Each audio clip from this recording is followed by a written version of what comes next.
రోజు మనసు ఒప్పుకోదు. పర్వాలేదు, మళ్ళీ రిపీట్ చేయండి. శరీరం అలసిపోతుంది, మళ్ళీ చేయండి. వదిలేద్దాం అనిపిస్తుంది, అయినా చేయండి. దీని అంతు చూస్తా అని మళ్ళీ చేయండి. శరీరం మనసు సహకరిస్తాయి. ఆ స్కిల్ తప్పకుండా వస్తుంది.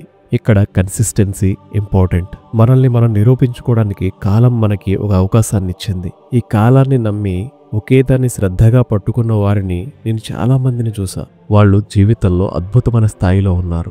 వాళ్ళకి మనలాగే అన్ని రకాల కోరికలు ఉంటాయి, కానీ వాళ్ళు గొప్ప స్థాయికి వెళ్లారు. దీనికి కారణం ఏంటంటే కర్మని 100% కరెక్ట్గా చేశారు. భగవంతుడు కర్మరూపంలో ఉంటాడు. మనం ఏది చేసినా సరే దానిలో పూర్తిగా నిమగ్నం అయితే అది తపస్సు అవుతుంది. తపస్సుకు భగవంతుడు ఎప్పుడూ లొంగిపోతాడు. మనం చేస్తున్న పని మనం ఒక్కటిగా మారిపోవాలి. మీరు జిమ్ చేస్తున్నారు అనుకుందాం.